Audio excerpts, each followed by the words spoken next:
आज नवरात्रि का तीसरा दिन है। माँ दुर्गा की तीसरी शक्ति का नाम चंद्र घंटा है। नवरात्र उपासना में तीसरे दिन इन्हीं के विग्रह का पूजन आराधना की जाती है। इनका स्वरूप परम शांतिदायक और कल्याणकारी है। इनके मस्तक में घंटे के आकार का अर्धचंद्र है। इसी कारण इस देवी का नाम चंद्र घंटा पड़ा। इनके शरीर का रंग स्वर्ण के समान चमकीला है। इनका वाहन सिंह है। हमें चाहिए कि हम मन, वचन, कर्म एवं शरीर से शुद्ध होकर विधि विधान के अनुसार माँ चंद्र घंटा की शरण लेकर उनकी उपासना आराधना में तत्पर हो। इनकी उपासना से हम समस्त सांसारिक कष्टों से छूटकर सहज ही परम पद के अधिकारी बन सकते हैं। इनकी पूजा करने से शक्ति का संचार होता है। हर तरह के भय दूर हो जाते हैं। माँ चंद्र घंटा की पूजा में ग्रे रंग के कपड़े पहनने चाहिए। इस दिन माता की पूजा लाल फूलों से करें। साथ ही माता को दूध या दूध से बनी मिठाई का भोग लगाएं। माता चंद्र घंटा का स्वरूप साहस, वीरता और निर्भयता का प्रतीक है। शिव पुराण के अनुसार चंद्र घंटा चंद्रशेखर के रूप में भगवान शिव की शक्ति है। शिव का प्रत्येक पहलू शक्ति के साथ है, इसलिए वे अर्धनारीश्वर है। कई वर्षों तक तपस्या करने के बाद पार्वती ने भगवान शिव से विवाह किया। शादी के बाद हर महिला की एक नई जिंदगी शुरू होती है। जब पार्वती ने शिव से उनके घर मुलाकात की, उनका तहे दिल से स्वागत किया गया। जैसे ही वे उस गुफा में दाखिल हुई जहाँ शिव रहते हैं, गुफा में कूड़ा कचरा फैला हुआ था और सारी चीजें अस्त व्यस्त थी। मकड़ी के जाले प्रमुख चिंता का विषय था। पार्वती ने अपनी शादी की पोशाक में झाड़ू लिया और पूरी गुफा को साफ किया। दिन बीतते गए और पार्वती अपने नए घर में नए लोगों के साथ रहने लगी। जब ये सब हो रहा था, एक नए राक्षस तारकासुर ने ब्रह्मांड में जड़ें जमा ली। तारकासुर की बुरी नजर शिव परिवार पर थी। वे अपनी मृत्यु के वास्तविक कारण से पर्दा हटाने के लिए पार्वती पर बुरी नजर रख रहा था। उसे वरदान था कि वे केवल शिव और पार्वती के जैविक पुत्र द्वारा ही मारा जाएगा। पार्वती और शिव के जीवन में उत्पात मचाने के लिए उन्होंने जटुकासुर नामक एक राक्षस को नियुक्त किया। जटुकासुर एक दुष्ट चमगादड़ राक्षस है। वे और उसके सेना पार्वती पर आक्रमण करने आए। इन सब से अनजान पार्वती अपने दैनिक कार्यों में व्यस्त थी। जिस समय शिव घोर तप कर रहे थे, पार्वती कैलाश पर रोजमर्रा के कामकाज संभाल रही थी। इसी स्थिति का अवसर लेते हुए जटुकासुर ने युद्ध का आह्वान किया और कैलाश पर्वत की ओर मार्च किया। जटुकासुर ने अपनी चमगादड़ सेना के पंखों की सहायता से आकाश को ढक लिया। एक एक करके सभी क्रूर और दुष्ट चमगादड़ों ने शिवगणों पर आक्रमण कर दिया। इससे पार्वती भयभीत हो गई। जब तक इन चमगादड़ों ने उत्पात मचाना शुरू नहीं कर दिया और नव सजे हुए पार्वती कैलाश क्षेत्र को नष्ट करना शुरू नहीं कर दिया, इससे पार्वती को क्रोध को आया, परंतु वे भयभीत ही रही। पार्वती ने नंदी से मदद लेने का विचार मन में लिया, इसलिए उन्होंने नंदी को खोजा, लेकिन नंदी कहीं दिखाई नहीं दिया। पार्वती का भय खिल उठा। लगातार हार का सामना करने के बाद शिवगण पार्वती के पास आए और अपनी रक्षा की गुहार लगाई। पार्वती रोती हुई वहां गई जहां शिव अपना तप कर रहे थे, लेकिन वे असहाय थी। शिव अपना तप नहीं छोड़ पा रहे थे। उन्होंने पार्वती को उनकी आंतरिक शक्ति के बारे में याद दिलाया और कहा कि वे स्वयं शक्ति स्वरूपा है। उन्होंने उसे याद दिलाया कि वे स्वयं प्रकृति है, ब्रह्मांड की मां है और वे स्वयं इस स्थिति से लड़ने और नियंत्रित करने के लिए पर्याप्त है। इस प्रकार मां पार्वती ने जटासुर से युद्ध करने का निर्णय लिया। पार्वती अंधेरे में बाहर चली गई और उन्हें मुश्किल से दिखाई दे रहा था। इससे उबरने के लिए उन्हें चांदनी की जरूरत थी।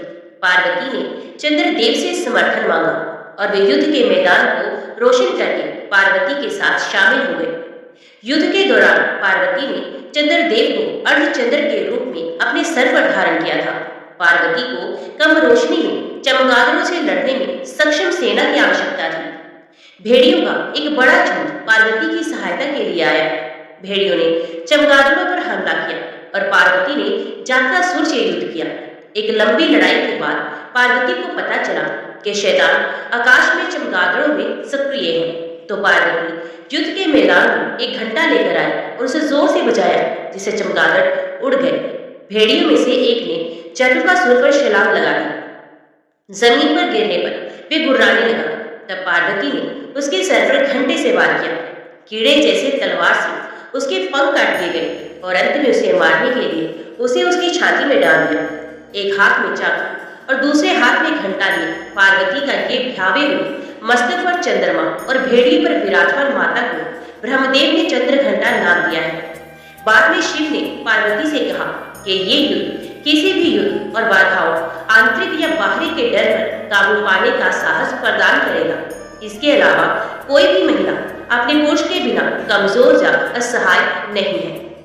जय मां भगवती, जय मां दुर्गा। अभी हम श्रवण करते हैं नवरात्रि के तीसरे दिन की कथा। हे महाराज, उसके ये बात सुन नारी श्रेष्ठ भगवती जोर से हंसकर मेघ के समान गंभीर वाणी में उससे कहने लगी, हे मंत्रीवर, मुझे देव माता के रूप में जानो।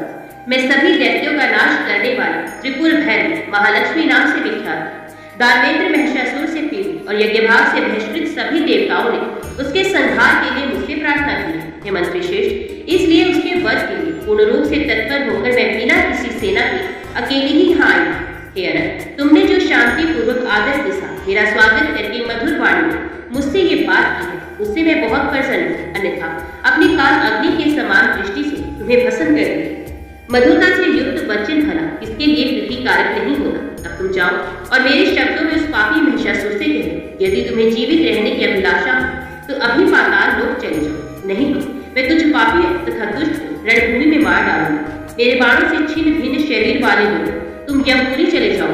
हे मूर्ख, इसे मेरी ज्ञानता समझकर तुम यहाँ से शीघ्र चले जाओ, नहीं तो तुम्हारे मार किए जाने देवतागण निश्चय ही तत्काल स्वर्ग का राज्य पालेंगे। इसलिए हे दुष्ट, जब तक मेरे बाण तुझ पर नहीं गिरे उसके पूर्व ही तुम शीघ्रतापूर्वक समुद्र सहित पृथ्वी का त्याग करके पाताल लोक चले जाओ। हे असुर, यदि तुम्हारे मन में युद्ध की इच्छा हो तो अपने सभी महाबली वीरों को साथ लेकर शीघ्र आ जाओ, मैं सबको यमपुरी पहुंचा दूंगा।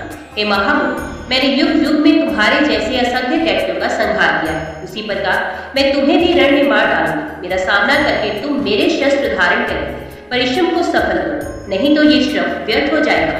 कामपीड़ित तुम रणभूमि में मेरे साथ युद्ध करो। हे दुरात्मा, तुम इस बात पर अभिमान मत करो कि मुझे ब्रह्मा का वर प्राप्त हो गया है। हे मूर्ख, केवल स्त्री के द्वारा वध होने के कारण तुमने शेष देवताओं को बहुत पीड़ित किया है, अतः ब्रह्मा जी का वचन सत्य करना है। इसलिए स्त्री का अनुपम रूप धारण करके मैं तुझ पापी का संहार करने के लिए ही यहाँ आई। हे मूर्ख, यदि जीवित रहने की इच्छा हो तो इसी समय देवलोक छोड़ तुम सर्पों से भरे पाताल लोक अथवा जहाँ तुम्हारी इच्छा हो वहां चले जाओ। देवी ने उससे ऐसा कहा, तब उनकी बात सुनकर वे पराक्रमशाली मंत्री श्रेष्ठ उनसे सार गर्भित वचन कहने लगा, हे देवी, आप अभिमान में चूर होकर एक साधारण स्त्री के समान बात करेंगे। वे महिषासुर, और कहाँ आप? ये युद्ध तो असंभव ही दिखता है। आप यहाँ अकेली हैं और उस पर भी सत्य युवावस्था को प्राप्त सुकुमार वाले। इसके विपरीत वे महिषासुर विशाल शरीर वाले हैं। ऐसी स्थिति में उनकी और आपकी तुलना कल्पनातीत है। उनके पास हाथी, घोड़े और रथ से परिपूर्ण, पैदल सैनिकों से संपन्न तथा अनेक प्रकार के आयुधों से सज्जित अनेक प्रकार की सेना है। मालती के पुष्पों को कुचल डालने वाले गजराज को भला कौन सा परिश्रम करना पड़ता है। हे सुजन्य, उसी प्रकार युद्ध में आपको मारने में महिषासुर को कुछ भी प्रयास नहीं करना पड़ेगा। यदि मैं आपको थोड़ा भी कठोर वचन कहूं तो वे श्रृंगार रस के विरुद्ध होगा और मैं रस भंग से डरता हूँ। हमारे राजा महिषासुर देवताओं के शत्रु हैं, किंतु वे आपके प्रति अनुराग युक्त हैं। मेरे राजा ने कहा है कि मैं आपसे साम तथा दान नीतियों से पूर्ण वचन ही बोलूं, अन्यथा मैं झूठ बोलने वाले, मिथ्याभिमान में भरकर चतुरता दिखाने वाले और रूप तथा यौवन के अभिमान में चूर रहने वाले आपको इसी समय अपने बाण से मार डालता। आपके अलौकिक रूप के विषय में सुनकर मेरे स्वामी मोहित हो गए हैं। उनकी प्रसन्नता के लिए ही मुझे प्रिय वचन बोलना पड़ रहा है। उनका संपूर्ण राज्य तथा धन आपका है, क्योंकि वे महाराज महिषासुर निश्चय ही आपके दास हो चुके हैं। अतः हे विशाल मैया, इस मृत्युदायक रोष का त्याग कर उनके प्रति प्रेम भाव प्रदर्शित कीजिए। हे भामिनी, मैं भक्ति भाव से आपके चरणों पर गिर रहा हूँ। हे पवित्र मुस्कान वाली, आप शीघ्र ही महाराज महेश की पटरानी बन जाइए। महिषासुर को स्वीकार कर लेने से आपको तीनों लोगों का संपूर्ण उत्तम वैभव तथा समस्त सांसारिक सुख प्राप्त हो जाएगा। देवी बोली, हे सचिव सुनो, मैं बुद्धि चातुर्य से समझ विचार कर तथा शास्त्र प्रतिपादित मार्ग से निर्णय करके सारभूत बातें बताऊंगी।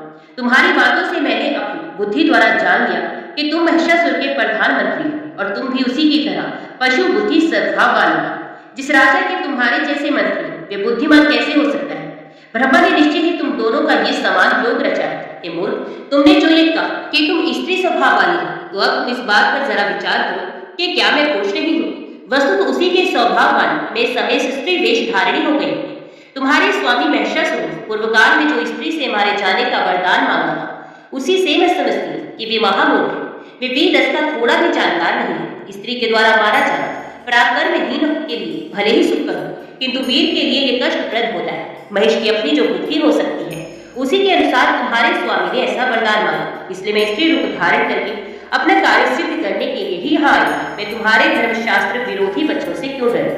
जब दैव प्रतिकूल होता है तब एक तिनका भी वज्र तुल्य हो जाता है, और जब एक देव अनुकूल होता है तब वज्र भी रुई के समान हो जाता है। जिसकी मृत्यु सन्निकट है उसके लिए सेना, अस्त्र शस्त्र तथा किले की सुरक्षा, सैन्य बल आदि प्रपंचों से प्यारा। जब कामयोग से देह के साथ जीव का संबंध स्थापित होता है, उसी समय विधाता के द्वारा सुख तथा दुख तथा मृत्यु सब कुछ निर्धारित कर दिया जाता है। दैव ने जिस प्राणी की मृत्यु जिस प्रकार से निश्चित कर उसकी मृत्यु उसी प्रकार से होगी। इसके विपरीत नहीं, ये संपूर्ण सत्य है।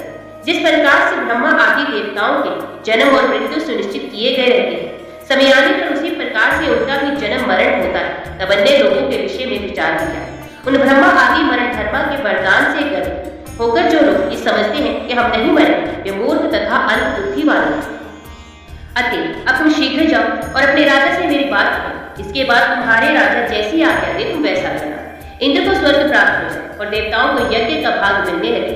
तुम लोग यदि जीवित रहना चाहते तो पाताल लोक चले जाओ। और हे मुनि, यदि दुष्टात्मा महिषासुर का विचार विपरीत है तो वे मरने के लिए तैयार होकर मेरे साथ युद्ध करें। यदि तुम ये मानते कि विष्णु आदि प्रधान देवता तो युद्ध में पहले ही प्राप्त हो, तो उस समय उसका कारण विपरीत भाग तथा ब्रह्मा जी का वरदान। व्यास जी बोले, देवी का ये वचन सुने वे दानव सोचने लगा, अब मुझे क्या करना चाहिए?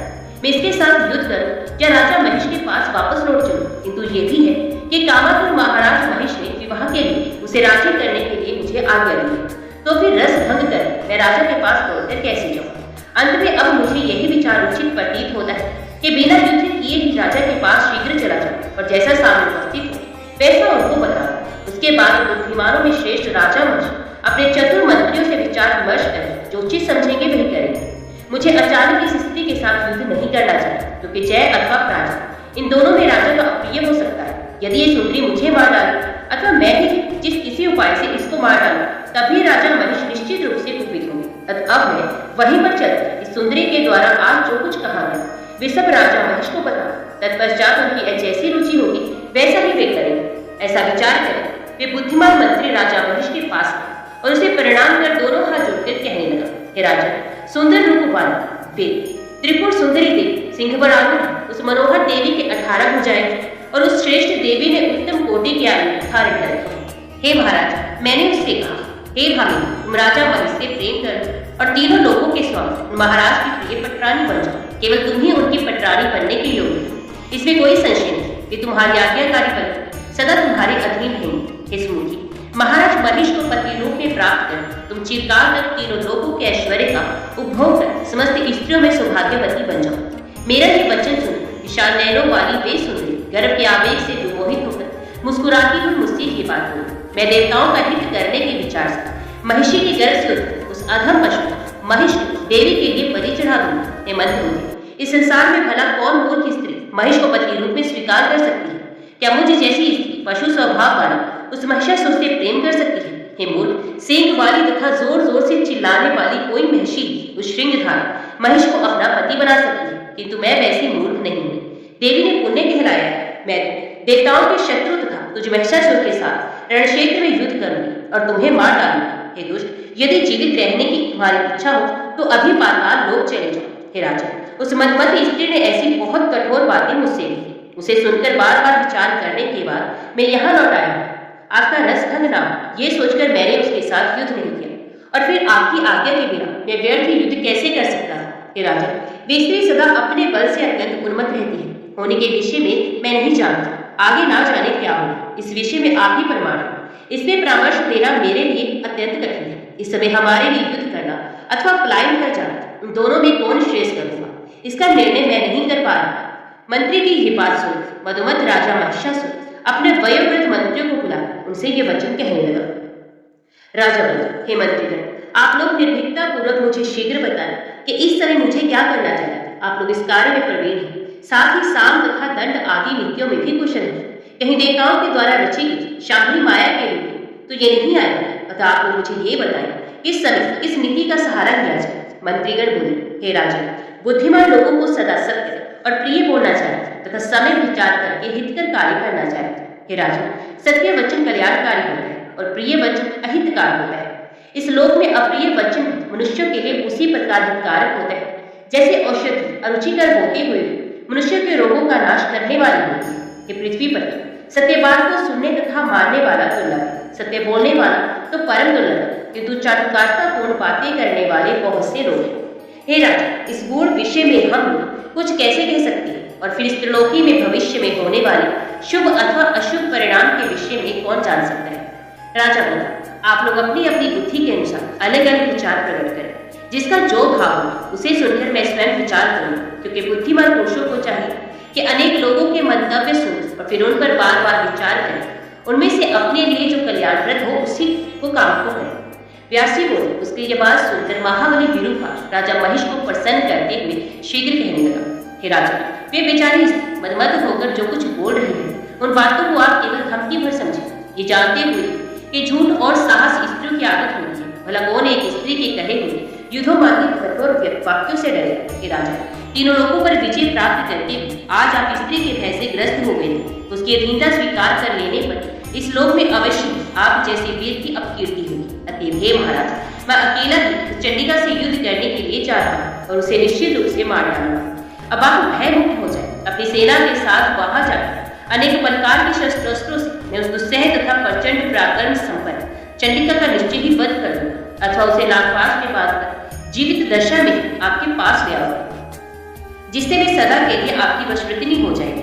हे राजा, अब आप मेरा पराक्रम देखिए।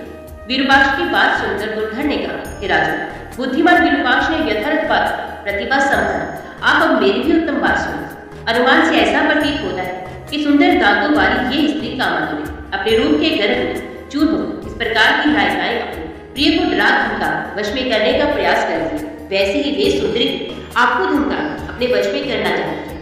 ये तो मानवीय स्त्रियों का हाव भाव होता है और उसका रस का महान ज्ञाता है उस हाव भाव को समझ पाता है। असत्य प्रेमी के प्रति किसी स्त्री की ऐसी व्यक्तिवृत्ति होती ही है जिसे कामशास्त्र का विद्वान कोई बिरला पुरुष ही समझ पाता है। जैसे उसने कहा, मैं तुम्हें युद्ध क्षेत्र में बाणों से मारूंगा, इस कथन से बहुत बड़ा रहस्य नहीं है जिसे रहस्यविद भी भली भांति समझ सकते हैं। मानवीय स्त्रियों के बाण तो उनके कटाक्षी कह गए और हे राजा, उनके व्यंग्यपूर्ण वचन दूसरे पुष्पांजलि गए बाण, क्योंकि कटाक्ष को छोड़कर वे अन्य प्रकार के बाण भला आप पर क्या चला सके। जब ब्रह्मा विष्णु महेश आदि में आप पर बाण चलाने की शक्ति नहीं, तो वैसी स्त्री में अन्य बाण चलाने की शक्ति कहाँ है। उसने अमात्य से जो कहा था, हे मन, मैं तुम्हारे राजा को अपने नेत्र बाणों से बेध डालूं, इस कथन का तात्पर्य और रस ज्ञान से विहीन मंत्री ने विपरीत ही समझ लिया। उसने प्रधान अमात्य से जो भी कहा था कि मैं तुम्हारे स्वामी को रणमय शैया पर गिरा दूंगा, इस कथन का तात्पर्य स्त्री के द्वारा विपरीत रति क्रीड़ा का किया जाना समझना चाहिए। साथ ही उसने जो ये बात की कि मैं प्राणहीन कर दूंगी, तो हे राजा, पुरुषों को वीर्य को ही प्राण कहा गया, तो स्त्री के कथन का तात्पर्य आपको वीर्यहीन कर देने से इसके अतिरिक्त दूसरी बात हे राजा, व्यंग भरे इस कथन के द्वारा वे सुंदरी आपको पति के रूप में वर्ण करना चाहते हैं। शास्त्र के विद्वानों को विचार पूर्वक इस कथन का अभिप्राय भलीभांति जान लेना चाहिए। महाराज, ऐसा जानकर आपको उसके प्रति रस में व्यवहार करना चाहिए। साथ प्रिय वचन और दान प्रलोभन आदि यही दो उपाय उसे वश में करने के, इनके अतिरिक्त कोई दूसरा उपाय नहीं है। रुष्ट अथवा मत गर्वी कोई भी मानवीय स्त्री इन उपायों से वशवर्तिनी हो जाती है। उसी प्रकार के मधुर वचनों से प्रसन्न करके मैं उसे आपके पास ले आऊंगा। हे राजा, बहुत कहने से क्या लाभ, अभी वहां जाकर मैं उस स्त्री को एक दासी की भांति सदा के लिए आपके वश में कर दूंगा। दुर्धर की ये बात सुन तत्वेदितांब बोला, हे राजा, अब आप मेरे द्वारा कही गई बात सुनो, जो तर्क धर्म से उत्प्रोत रस में तथा नीति से भरी हुई है। हे मानव, ये बुद्धि संपन्न स्त्री न कामतुर है, न आप पर आसक्त और ना तो उसने व्यंग्यपूर्ण बातें ही कही। हे महाबाहु, ये तो महान आश्चर्य है कि अत्यधिक रूपवती और मनोहर स्त्री बिना किसी का आश्रय लिए अकेली युद्ध हेतु आई हुई है। 18 भुजाओं से समृद्ध ऐसी पराक्रमशाली तथा सुंदर स्त्री किसी के भी द्वारा तीनों लोगों में ना तो देखी गई ना तो सुनी गई। उसने अनेक प्रकार के सुदृढ़ आयुध धारण कर रखे हैं। हे राजन, इससे मैं तो ये मानता हूँ कि समय ने सब कुछ हमारे विपरीत कर दिया है। मैंने रात में अपशकुन सूचक अनेक स्वप्न देखे हैं। इससे मैं तो ये समझता हूँ कि अब निश्चय ही हमारा विनाश आ चुका है। मैंने आज उषा काल में स्वप्न देखा कि काले वस्त्र धारण किए एक स्त्री घर के आंगन में रुदन कर रही है। वे विनाश सूचक स्वप्न विचार किए। हे राजन, आज कल घर घर में भयानक पक्षी रोया करते हैं और घर घर में विविध प्रकार के उपद्रव होते रहते हैं। इससे मैं तो ये समझता हूँ कि इसमें निश्चित रूप से कुछ और ही कारण है। तभी तो युद्ध के लिए कृत संकल्प ये स्त्री आपको ललकार रही है। हे राजन, ये ना तो मानुषी, ना गंधर्व और ना ही आसुरी है, अपितु इसे देवताओं की रची हुई मोहकरी माया समझना चाहिए। अतः मेरा ये दृढ़ मत है कि इस समय कायरता नहीं प्रदर्शित करनी चाहिए, अपितु हर तरह से युद्ध करना चाहिए। जो होना होगा वे होकर देगा। भविष्य में विधाता के द्वारा किया जाने वाला शुभ या अशुभ के बारे में कौन जानता है। अतः विद्वान पुरुषों को चाहिए कि बुद्धिपूर्वक धैर्य धारण करके समय की प्रतीक्षा करें। हे राजन, प्राणियों का जन्म तथा मरण दैव के अधीन होता है। तीनों लोकों में कोई भी व्यक्ति इसके विपरीत कुछ भी करने में समर्थ नहीं है। महेश बोला, हे महाभाग, हे तामर, युद्ध के लिए दृढ़ निश्चय करके तुम जाओ और धर्मपूर्वक उस मानवीय स्त्री को जीतकर यहाँ लाओ। यदि संग्राम में वे स्त्री तुम्हारे अधीन ना हो सके तब तुम उसे मार डालो, नहीं तो जहां तक संभव हो प्रयत्न पूर्वक उसका सम्मान करना। तुम पराक्रमी तथा काम शास्त्र के परिपूर्ण विद्वान अतः किसी भी युक्ति से उस सुंदरी पर विजय प्राप्त करना। हे वीर, हे महाबाहु, विशाल सेना के साथ तुम वहां शीघ्रता पूर्वक जाओ और वहां पहुंचकर बार बार चिंतन मनन कर इसका पता लगाओ कि ये किस लिए आए। तुम ये भी ज्ञात करना कि वे कामभाव अथवा वैध किस भाव से आए और ये किसकी माया है। आरंभ में इन बातों की जानकारी कर लेने पर तुम ये पता करना कि वे क्या करना चाहते हैं। तत्पश्चात उसकी सबलता और निर्बलता को भली भांति समझकर उसके साथ तुम युद्ध करना। तुम उसके समक्ष ना तो कायरता प्रदर्शित करना, न बिल्कुल निर्दयता का ही विभाग करना। उसकी जैसी मनोदशा देखना, उसी के अनुसार उससे बर्ताव करना। व्यास जी बोले, मैं शसुर की ये बात सुन काल के वशीभूत वे तामर राजा महेश को प्रणाम कर सेना के साथ चल पड़ा। चलते समय मार्ग में यम का द्वार दिखलाने वाले अत्यंत भयानक अपशगुनों को देख देखकर वे बहुत विस्मित तथा भयभीत होता था। देवी के समीप पहुंचकर उसने देखा कि वे सिंह पर सवार है। वे विविध प्रकार के आयुधों से विभूषित है तथा सभी देवता उनकी स्तुति कर रहे थे।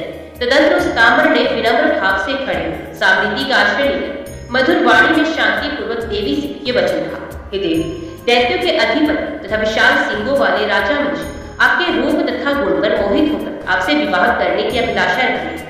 विशाल नयनों तथा सुकुमार अंगों वाली हे सुंदरी, देवताओं के लिए भी अजय उन महेश से आप प्रेम कीजिए और उन्हें पति रूप में प्राप्त करके अद्भुत नंदन बन में विहार कीजिए।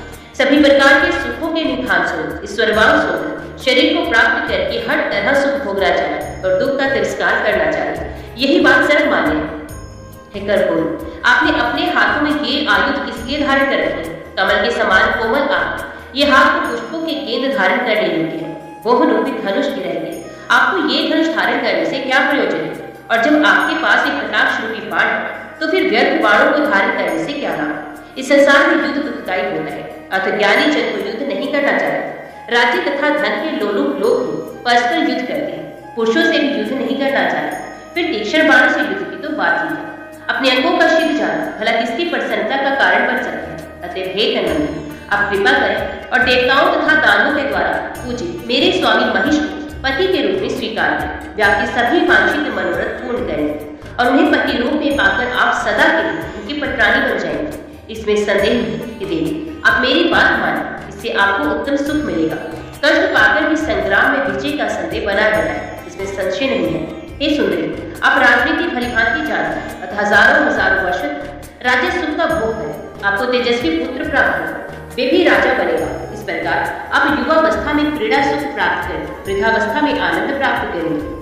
उस ताम्र की ये बात सुनकर भगवती जगदम्बिका मेघ के समान गंभीर वाणी में हंसते हुए कहने लगी, हे ताम्र, तुम अपने स्वामी महेश के पास जाओ और मरने को मंद बुद्धि अति कामातुर तथा ज्ञान शून्य उस मूर्ख से कहो कि जिस प्रकार तुम्हारी माता महिषी घास खाने वाली, प्रौढ़ा, विशाल सींगों वाली, लंबी पूंछ वाली तथा महान उदर वाली, वैसी मैं नहीं हूँ। मैं न देवराज इंद्र, न विष्णु को, न शिव को, न कुबेर, न वरुण को, न ब्रह्मा को और न अग्निदेव को ही चाहती हूँ। जब मैंने इन देवताओं की उपेक्षा करी तब भला मैं एक पशु का उसके किस गुण से प्रसन्न होकर वर्ण करूंगी? इसे तो संसार में मेरी ही निंदा होगी। मैं पति का वर्ण करने वाली साधारण स्त्री नहीं हूँ। मेरे पति तो साक्षात प्रभु हैं। वे सब कुछ करने वाले, सबके साक्षी, कुछ भी ना करने वाले, इच्छा है, सदा रहने वाला, निर्गुण, मोह है, अनंत, निरालय, आश्रय है, सर्वज्ञ, सर्वव्यापी, साक्षी, पूर्ण आश्रय वाले, कल्याणकारी, सबको आश्रय देने में समर्थ, शांत, सबको देखने वाले तथा सबकी भावनाओं को जानने वाले, और उन प्रभु को छोड़कर मैं मूर्ख महिष को अपना पति क्यों बनाना चाहूंगा? उससे कह देना, अब तुम उठकर युद्ध करो, मैं तुम्हें या यम का वाहन बनाऊंगा अथवा मनुष्यों के लिए पानी ढोने वाला महिष बना दूंगा। अरे पापी, यदि जीवित रहने की तुम्हारी इच्छा हो तो शीघ्र ही समस्त दानवों को साथ लेकर पाताल लोक चले जाओ, अन्यथा मैं युद्ध में मार डालूंगा। इस संसार में समान कुल तथा आचार वालों को परस्पर संबंध सुखदायक होना है। इसके विपरीत बिना सोचे समझे यदि संबंध हो जाता है तो वे बड़ा दुखदायी होता है। अरे महेश, तुम मूर्ख हो जाए कहते हो कि हे भामिनी, मुझे पति रूप में स्वीकार करो। कहाँ मैं और कहाँ तुम, सिंह धारण करने वाले महेश, हम दोनों का ये कैसा संबंध? अब तुम पाताल लोक चले जाओ अथवा मुझसे युद्ध करो, मैं तुम्हें बंधु बांधवों सहित निश्चय ही मारूंगा, नहीं तो देवताओं का यज्ञ भाग दे दो और देवलोक छोड़कर सुखी हो जाओ। ऐसा कहकर देवी ने बड़े जोर से अद्भुत गर्जन किया। वे गर्जन परलयकालीन भीषण ध्वनि के समान तथा दैत्यों को भयभीत कर देने वाला था। उस नाद से पृथ्वी कांप उठी और पर्वत डगमगाने लगा तथा दैत्यों की पत्नियों के गर्भ गिर गए। उस शब्द को सुनकर कामर के मन में भय व्याप्त हो गया और तब वे वहां से भागकर महिषासुर के पास जा पहुंचे। हे राजन, उसके नगर में जो भी रहते थे वे सब बड़े चिंतित हुए। वे उस ध्वनि के प्रभाव से बधिर हो गए और वहां से भागने लगे। उसी समय देवी का सिंह भी क्रोध पूर्वक अपने गर्दन के बालों को फैला बड़े जोर से दहाड़ा। उस गर्जन से सभी दैत्य बहुत डरे। तांबू को वापस आया देख महिषासुर को बहुत विस्मय हुआ। वे उसी समय मंत्रियों को साथ विचार विमर्श करने लगा कि अब आगे क्या करना चाहिए। उसने कहा कि शेष दानव, हमें आत्मरक्षा के किले के भीतर ही रहना चाहिए अथवा बाहर निकलकर युद्ध करना चाहिए अथवा भाग जाने में ही हमारा कल्याण है। आप लोग बुद्धिमान, अजय तथा सभी शास्त्रों के विद्वान हैं, अतः मेरे कार्य की सिद्धि के लिए आप लोग अत्यंत गुप्त मंत्रणा करें, क्योंकि मंत्रणा को ही राज्य का मूल कहा गया है। यदि मंत्रणा सुरक्षित गुप्त रहती है तभी राज्य की सुरक्षा संभव है। अतः राजा को चाहिए कि बुद्धिमान तथा सदाचारी मंत्रियों के साथ सदा मंत्रणा के खुल जाने पर राज्य तथा राजा इन दोनों का विनाश हो जाता है। अतः अपने अभिवृद्धि की इच्छा रखने वाले राजा को चाहिए कि भेद खुल जाने के फैसले सदा गुप्त मंत्रणा करें। अतः इस समय आप मंत्रीगण नीति निर्णय पर समित विचार कर देश काल के अनुसार मुझे सार्थक तथा हित कर परामर्श प्रदान करें। देवताओं द्वारा निर्मित जो ये अत्यंत बलवती स्त्री बिना किसी सहायता के अकेली ही हार, उसके रहस्य पर आप लोग विचार करें। वे बात हमें युद्ध के लिए चुनौती दे रही है, इससे बढ़कर आश्चर्य और क्या हो सकता है? इसमें मेरी विजय होगी अथवा पराजय, जिसे तीनों लोगों में भला कौन जानता है। ना तो बहुत संख्या वालों की सदा विजय होती है, ना तो अकेले रहकर ही किसी की पराजय होती है। युद्ध में जय तथा पराजय को सदा दैव के अधीन जानना चाहिए। पुरुषार्थवादी लोग कहते हैं कि दैव क्या है, उसे किसने देखा है, इसलिए तो बुद्धिमान उसे अदृष्ट कहते हैं। उसके होने में क्या प्रमाण है? ये केवल कायरों को आशा बांधने का साधन है। सामर्थ्यवान लोग उसे कहीं नहीं देखते। उद्धव और दैव ये दोनों भी वीर तथा कायर लोगों की मान्यता है। अतः बुद्धिपूर्वक सारी बातों पर विचार करके हमें कर्तव्य का निश्चय करना चाहिए। राजा महिष का ये सार गर्भित बात सुन महायशस्वी विरालाख्य ने हाथ जोड़ अपने महाराज महिषासुर से वचन दिया। राजन, विशाल नयनों वाली इस स्त्री के विषय में सावधानी पूर्वक बार बार ये पता लगाया जाना चाहिए कि यहाँ किस लिए और कहाँ से आई तथा ये किसकी पत्नी है। मैं तो ये समझता हूँ कि स्त्री के द्वारा ही आपकी मृत्यु होगी। ऐसा भलीभांति जानकर सभी देवताओं ने अपने तेज से उस काम कमल मैनी स्त्री को निर्माण करके यहाँ भेजा। युद्ध देखने की इच्छा वाले वे देवता आकाश में शिवकर विद्यमान है और अवसर आने पर युद्ध की इच्छा वाले देवता भी उसकी सहायता करेंगे। उस स्त्री को आदि करके वे विष्णु आदि प्रधान देवता युद्ध में हम सबका वध कर देंगे और वे स्त्री भी आपको मार डालेंगे। मैंने तो यही समझा है कि उन देवताओं का यही अभिष्ट है, किंतु मुझे भविष्य में होने वाले परिणाम का बिल्कुल ज्ञान नहीं। हे प्रभु, मैं इस समय यही नहीं कह सकता कि आप युद्ध ना करें। महाराज, देवताओं के द्वारा निर्णय इस कार्य में कुछ भी निर्णय लेने में आप ही प्रमाणित हैं। हम अनुयायियों का तो यही धर्म है कि अवसर आने आपके लिए सदा मरने को तैयार है अथवा आपके साथ आनंद पूर्वक है। राजन, अद्भुत बात तो ये है कि बल अभिमानी और सेना संपन्न हम लोगों को एक स्त्री युद्ध के लिए चुनौती दे रही है। दुर्मुख बोला। हे राजन, मैं ये पूर्ण रूप से जानता हूँ क्या युद्ध में विजय निश्चित रूप से हम लोगों की होगी। हम लोगों को पलायन नहीं करना चाहिए, क्योंकि युद्ध से भाग जाना पुरुषों की कीर्ति को नष्ट करने वाला है। इंद्र आदि देवताओं के साथ युद्ध में जब हम लोगों ने ये निंदनीय कार्य नहीं किया, तब उस अकेली स्त्री को सामने पाकर उससे डरकर भला कौन पलायन करेगा। अतः अब हम युद्ध आरंभ कर देना चाहिए। युद्ध में हमारी मृत्यु हो अथवा विजय, जो होना होगा वे तो होगा। यथार्थ ज्ञान वाले को इस विषय में चिंता की क्या आवश्यकता। रणभूमि में मरने पर कीर्ति मिलेगी और विजय होने पर जीवन में सुख। इन दोनों ही बातों को मन में स्थिर करके हमें आज ही युद्ध छेड़ देना चाहिए। युद्ध से पलायन कर जाने से हमारा यश नष्ट हो जाएगा। आयु के समाप्त हो जाने पर मृत्यु होनी तो निश्चित है। अतएव जीवन तथा मरण के लिए व्यर्थ चिंता नहीं करनी चाहिए। दुर्मुख का विचार सुनकर बात करने में परम तत्व आजकल हाथ जोड़कर विनम्रता पूर्वक राजा महिषासुर से ये वचन बोला। हे राजा, कायर लोगों के लिए भी इस पलायन कार्य के विषय में आपको विचार नहीं करना चाहिए। मैं इस चंचल नेत्रों वाली चंडी को अकेला ही मार डालूंगा। हमें सर्वदा उत्साह से संपन्न रहना चाहिए, क्योंकि उत्साह ही वीर रस का स्थायी भाव है। हे राजा, भयानक रस तो वीर रस का वैर है। अतः हे राजन, भय का त्याग कर मैं अद्भुत युद्ध करूंगा। हे नरेंद्र, मैं उस चंडिका को मारकर उसे यमपुरी पहुंचाऊंगा। मैं यम, इंद्र, कुबेर, वरुण, वायु, अग्नि, विष्णु, शिव, चंद्रमा और सूर्य से भी नहीं डरता। तब उस अकेली तथा मधुमत स्त्री से भला क्यों डरूंगा। पत्थर पर शांत धरे तीक्ष्ण बाणों से मैं उस स्त्री का वध कर लूंगा। आज आप मेरा बाहुबल तो देखिए। और इस स्त्री के साथ युद्ध करने के लिए आपको संग्राम में जाने की आवश्यकता नहीं है। आप केवल सुखपूर्वक विहार कीजिए।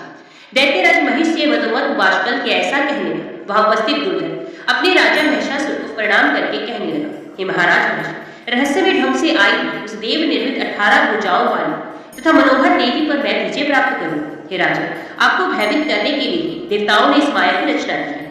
ये एक प्रतीक्षा मात्र है। ऐसा जानकर आप अपने मन की व्याकुलता दूर कर दीजिए। हे राजा, ये सब तो राजनीति की बात है। अब आप मंत्रियों का कर्तव्य सुनो। हे दानव, 3 प्रकार के मंत्री संसार में होंगे। उनमें कुछ सात्विक, कुछ राजस तथा कुछ तामस होंगे। सात्विक मंत्री अपनी पूरी शक्ति से अपने स्वामी का कार्य सिद्ध करते हैं। वे अपने स्वामी के कार्य में बिना कोई अवरोध उत्पन्न किए अपना कार्य करते। ऐसे मंत्री एकाग्र, धर्मप्राय तथा मंत्र शास्त्र, मंत्रणा से संबंधित शास्त्र के विद्वान होते हैं। राजस प्रकृति के मंत्री चंचल चित्त वाले होते हैं और वे सदा अपना कार्य साधने में लगे रहते हैं। जब कभी उनके मन में आ जाता है तब वे अपने स्वामी का भी काम करते हैं। तामस प्रकृति के मंत्री लोभप्राय होते हैं और वे सदैव अपना कार्य सिद्ध करने में संलग्न रहते हैं। वे अपने स्वामी का कार्य विनिष्ट करके अपना कार्य सिद्ध करते हैं। वे समय आने पर परपक्ष के लोगों से प्रलोभन पाकर अपने स्वामी का भेद खोल देते हैं और घर में बैठे बैठे अपनी कमजोरी शत्रु पक्ष के लोगों को बता देते हैं। ऐसे मंत्री म्यान में छिपी तलवार की भांति अपने स्वामी के कार्य में बाधा डालते हैं और संग्राम की स्थिति उत्पन्न होने पर सदा उन्हें डराते रहते हैं। हे राजा, उन मंत्रियों का कभी विश्वास नहीं करना चाहिए, क्योंकि उनका विश्वास करने पर काम निकल जाता है और गुप्त भेद भी खुल जाता है। लोग तमोगुणी, पापी, बुद्धिहीन, शठ तथा खल मंत्रियों का विश्वास कर लेने पर वे क्या अनर्थ नहीं कर डालते। अतः हे राजा, मैं स्वयं युद्धभूमि में जाकर आपका कार्य संपन्न करूंगा। आप किसी भी तरह की चिंता न करें। मैं उस दूराचारिणी स्त्री को पकड़कर आपके पास शीघ्र ले आऊंगा। आप मेरा बल तथा धैर्य लीजिए। मैं अपनी पूरी शक्ति से अपने स्वामी का कार्य सिद्ध करूंगा। जय मां भगवती, जय मां दुर्गा। अभी हम श्रवण करते हैं श्री दुर्गा चालीसा। नमो नमो दुर्गे सुखकर, नमो नमो दुर्गे दुखहरणी। निरंकार है ज्योति तुम्हारी, तीनों लोक फैली उजियारी। शशि ललाट महाविशाला, नेत्र लाल वृत्ति विकराला। रूप मात्र को अद्भुत सुहावी, दर्श करत जन अत्सुक पार। तुम संसार शक्ति लैकीना, पालन हेतु अन्न धन देना। अन्नपूर्णा हुई जगपाला, तुम्ही आदि सुंदरी बाला। परणे कान सब नाशर हार, तुम गौरी शिव शंकर प्यारे। शिव योगी तुम्हारे गुण गावे, ब्रह्मा विष्णु तुम्हें नित्य ध्यावे। रूप सरस्वती को तुम धारा, दे सुबुध ऋषि मुन उबारा। धर्यो रूप नरसिंह को अम्बा, प्रगट भई फाड़ कर खंबा। रक्षा कर कण लाग बचायो, हिरण्यकश्यप को स्वर्ग पठायो। लक्ष्मी रूप धरो जगमान, श्री नारायण अंग समान। शिर सिंधु में करत विलासा, दया सिंधु दीजे मन आसा। हिंगलाज में तुम्ही भवानी, भीमा अमित न जात बखानी। मातंगी और धूमावती माता, भुवनेश्वरी बगला सुखदाता। चिर भैरव तारा जगतारिणी, शिन भाग भय दुख निवारिणी। केहर वाहन सोह भवानी, लांगुर वीर चलत अगवानी। कर में खप्पर खड़ग विराजे, जाको देख काल निर्वाज। सोहे अस्त्र और त्रिशूला, जाते उक्त शत्रु है शूला। नगर कोट में तुम्ही विराज, तीनों लोक में डंका आवाज। शुभ निशुभ दानव तुम्हारे, रक्त बीज शंखन संघारे। महिषासुर नृप अभिमानी, ये अखबार माही अकुलानी। रूप कराल कालिका धारा, सेन सहत तुम ते संहारा। परिगाढ़ संतन पर जप्यो भई सहाय मात तुम तक अमरपुरी और लोग तब महिमा सब रहे अशुभ ज्वाला में है ज्योति तुम्हारी। तुम्हें सदा पूजे नरनार प्रेम भक्ति से जो जश गाए दुख दारिद्र निकट नहीं आए। ध्यावे तुम्हें जो नर मन लाए जन्म मरण ताको छूट जाए। योगी सुरमन कहत पुकारी योग न हो बिन शक्ति तुम्हारी। शंकर आचार्य तप कीलो कामर क्रोध चित सब लीनो निश्चिन ध्यान धरो शंकर वो काहू कारण है सुमिरो तुमको। शक्ति रूप को मर बन पायो शक्ति गई तब मन पछताए। शरणागत हुई कीर्ति बखानी जय जय जय जगदम्बा भवानी। भय प्रसन्न आदि जगदम्बा दी शक्ति नहीं कीन विलंबा। मोको मात कष्ट अति घेर तुम बिन कौन हरे दुख मेरो। आशा तृष्णा निपट सतावे मोह मदादिक सब दिन शामी। शत्रु नाश विजय महारानी सुमरो जित तुम्हें भवानी। करो कृपा ही मात ब्याला रिद्धि सिद्धि दे करो निहारा। जब लग ज्यों दिया फल पाओ तुम्हारो जश में सदा सुनाओ। दुर्गा चालीसा जो गावे सब सुख भोग परम पद पावे। देवी दास शरण निज जाने करो कृपा जगदम्बा भवानी।